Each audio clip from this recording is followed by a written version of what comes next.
আমি কেন গ্রাম ছাড়তে বাধ্য হয়েছি, কেন সংসার ছাড়তে বাধ্য হয়েছি, কেন নিজের সব কিছু হারিয়ে এই পুরুষের পোশাককে দেহের আবরণ করে দিয়েছি, কেন আজ চম্বলে নতুন করে সৃষ্টি হলো এই ফুলন দেবী। আমার ছেলে যে অপরাধ করেছে তার শাস্তি আমাদের সবাইকে দেবে। দাও, আমার কোনো দুঃখ নেই। সন্তানের অপরাধে তার পিতা জীবন দিতেও রাজি। দাও, তুমি আমার জীবন তো তোমাকে দিতেই হবে। ঠিক আছে, তাই তোমাকে একটু পরে দেব, কারণ তোমার অবিচারের শাস্তি তোমার চোখের সামনেই হবে। কিছুটা দেখতে পাবে চোখের সামনে। বাবা যদি তার সন্তানদের মৃত্যু দেখে তাহলে সেই বাবার কি আর বেঁচে থাকতে পারে? সে বাবা তো এমনিতেই মরে যায়। তাই সেই একটু একটু করে তোমার মৃত্যু দেব, তারপর তোমাকে একেবারে ভাববারে পাঠিয়ে দেবো। শয়তান, তোর জন্যে তোর বোন আমাকে বলেছিল, তোর জন্য আমি কলঙ্কিনী হয়েছি, তোর জন্যেই তোর বাবা আমাকে গ্রাম ছাড়া করেছে, তোর জন্যেই আমার বাবাকে গ্রাম ছাড়া করেছে, তোর জন্যই এই ফুলনের জন্ম হয়েছে। আমার ভুল হয়েছে ফুলন, তুমি আমাকে মাফ করে দাও ফুলন, আমাকে মাফ করে দাও। নিশ্চয়ই মাফ করে দেব, নিশ্চয়ই ক্ষমা করে দেব, তবে এপারে নয় ওপারে। দাদা, শেষ করে দাও ওটাকে, আমি আর সহ্য করতে পারছি না। তোকে তো ধর্ষণ করেছিল, তা তুই ওকে শেষ করে দে, প্রতিশোধ নে। ফুলন, ফুলন, আমাকে তুমি মাফ করে দাও।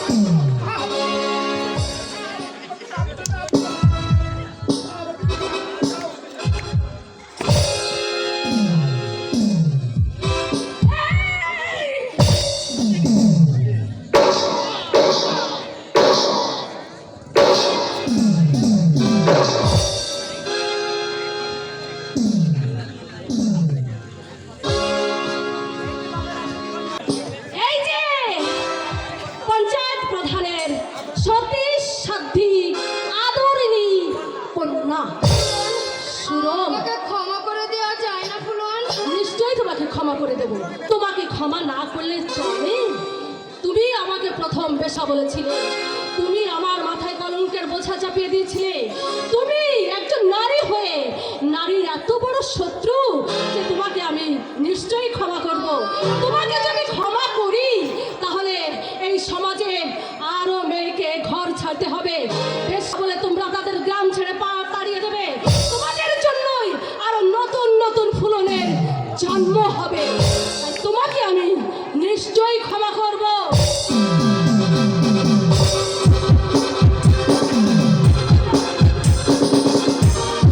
স্কুলের মুঠি ধরে তোকে আমি বলেছিলাম তোদের বর্ষে বাতি দিতে আমি কাউকে রাখবো না, তোদের একটা একটা করে সবাইকে শেষ করে দেবো, যাতে এই সমাজে আর কোনো মেয়েকে অপমান লাঞ্ছনা সহ্য করে ফুলনের মতো জীবন বেছে নিতে হয়। বাবা বলে ডাক, ডাক, ডাক।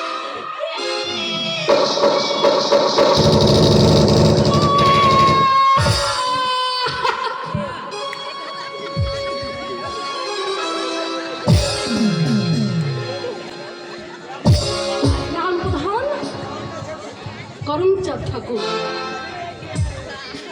তুমি ব্রাহ্মণ সম্প্রদায়ের এক মাথার মণি, তোমার বিচার, তোমার দৃষ্টি যদি এত নিম্নগামী হয় তাহলে সেই সমাজে কখনো শান্তি ফিরে আসতে পারবে না। যাও, তোমাকেও ওপারের ঠিকানা আমি দিয়ে দেব। দাদা, শয়তানটাকে শেষ করে দাও। দেবো? হ্যাঁ, দাও।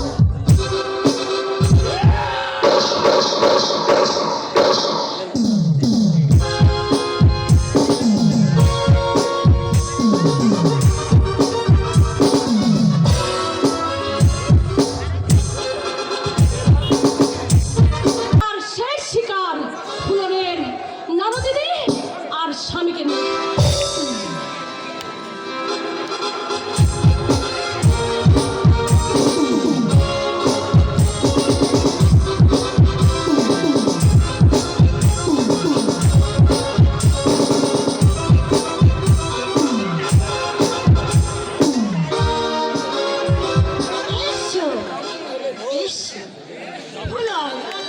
এসেছে।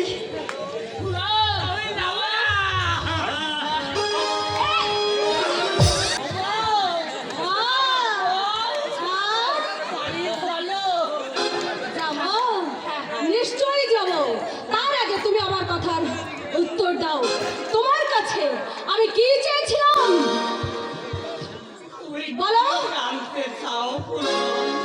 আমি জানতে চাই একজন নারী তার স্বামীর কাছে কি দাবি করে, কি চাই, কি চাওয়া থাকে তার, কি স্বপ্ন থাকে তার। বলো, বলতে পারছো না তাই তো? তাহলে শোনো, তোমার কাছে আমি টাকা চাইনি, ভালো খেতে চাইনি, ভালো পড়তে চাইনি, চেয়েছিলাম একটু শান্তি, একটা সংসার, একটা সন্তান, যা নিয়ে নারী জীবন আমি ধন্য করতাম। জীবনের সুখ শান্তি স্বপ্ন দেখেছিলাম তোমার কাছে, দুহাত বাড়িয়ে চেয়েছিলাম তোমার কাছে একটু শান্তি, কিন্তু তুমি আমাকে সেই শান্তি দিতে পারোনি। শেষ পর্যন্ত তুমি আমাকে বিক্রি করে দিয়েছিলে টাকার লোভে, তুমি আমাকে বিক্রি করে দিয়েছিলে। জগতে বুঝি আর কেউ সে কাজ করতে পারবে না যে টাকার লোভে তার নিজের স্ত্রীকে অন্য পুরুষের কাছে বিক্রি করে দেয়। হ্যাঁ, পায়ে ধর। তোমার উপর আমি যে অবিচার করেছি, সে অবিচারের কোনো ক্ষমা হয় না। তাই তোমার কাছে আমি ক্ষমা না চেয়ে তুমি যে শাস্তি আমাকে দেবে আমি তা মাথা পেতে নিব। তোমার দিদি কি করবে?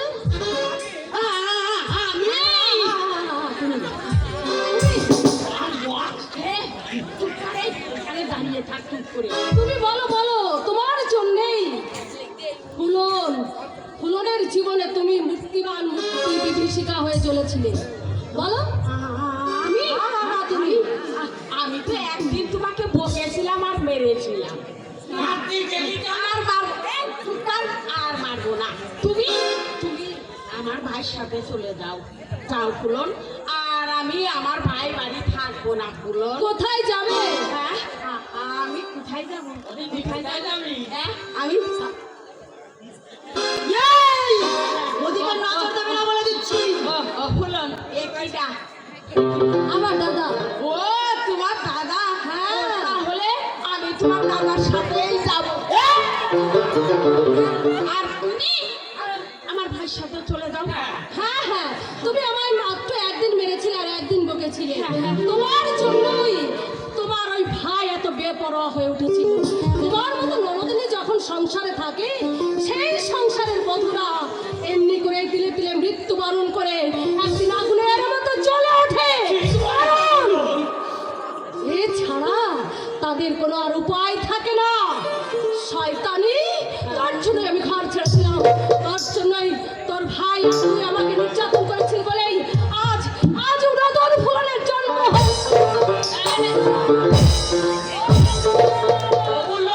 তোমার গুরুজন আমার গুরুজন। গুরুজন এত করে যখন ক্ষমা ভিক্ষা চাইছে, ক্ষমা করো। ক্ষমা করে দিই। হ্যাঁ, ওই কাজটা দিয়েই খাওয়া করা হোক। ক্ষমা করে দিতে পারি। তুমি যেমন জীবিত রাত হয়ে হাসো না, ওই রকম করে সুন্দর করে একটা নাচ দেখিয়ে দাও। আর তোমার দিদি সারাদিন তোমার সাথে হেই হেই হেই হেই করতো। কি গলা রে বাবা, সুন্দর করে একটা গান ধরো। ধরো। ওদিকে তুই যা। ও ফুলন, তাহলে আমি যদি গান গাই, আমি যদি নাচি বা নাচ দেখাই, তাহলে আমার ছেলে তোমার নিশ্চয়ই ছেড়ে বাবা দাদার কাছে দিয়ে দেবে আগে। তোমার দাদার সাথে যাবো। তাই ও ভাই ভাই তুই ওখানে বসে থাক, আমি তাহলে একটা গান গাবো, নাচ দেখাবো, আমাকে ছেড়ে দেবো।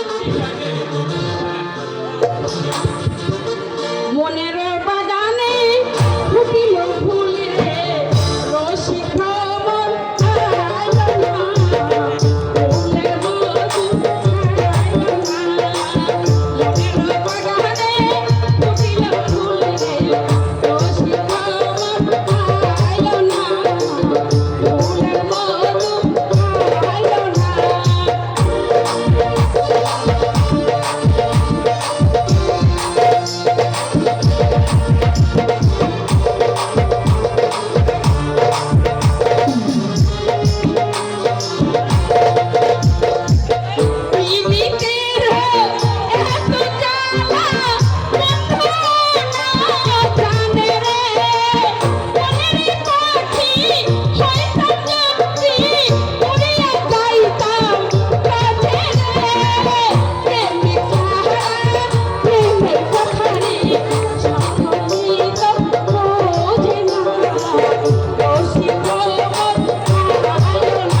গেলাম, এবার আমি বাড়ি যাই। হ্যাঁ বাড়ি যাবে, হ্যাঁ বাড়ি যাবে, নিশ্চয়ই বাড়ি যাবে।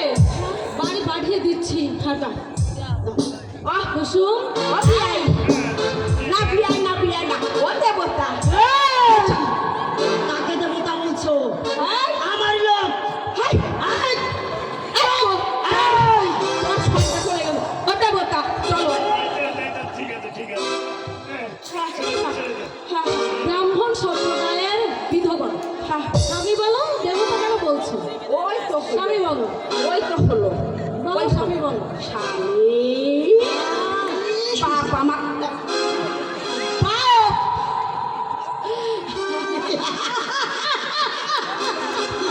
বাঁচার জন্য সত্যি কত কি না তুমি পারো, হলো। তাই না? ওর তাড়াতাড়ি পাঠিয়ে দিই যা, আমার দাদা বলেছে তোকে বাড়ি পাঠিয়ে দেবো। যা। আমি আমি চলে যাচ্ছি। হ্যাঁ। ওগো, ওগো, কি গো পারবতা নিয়ে এসো। দিদি আমিও যাবো। না, ও না, এই তোর বউ নিয়ে বাড়ি যা। আমি ওই যে আমার দেবতা পেয়েছি, আমি চলে যাচ্ছি। এসো, তাড়াতাড়ি এসো।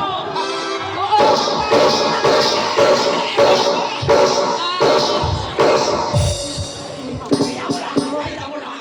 যাবে না? তবে কি করবে? আমার কাছে এসো, এসো এসো এসো এসো না জামাই বাবু। এসো। কতদিন তুমি আমার সেই শালি না। হ্যাঁ জামাই বাবু, আমি তো তোমার সেই শালি। ফুলেন, এবার ব্যবস্থাটা করে ফেলো। কই এসো। আমাকে নিয়ে বাড়ি যাবে না? চলো। তুমি আমার স্বামী দেবতা, তোমাকে না ডেকে পারি? সত্যি সত্যি বলছি। চলো চলো। চলো সকা। এই, সখা তো ছেলেরা হয়। হ্যাঁ। সখী বুঝতে পারছো না, নল যদি রাগ করা থাকে সব তো ভুল হয়ে যায়। এসো এসো। দিয়ে যাও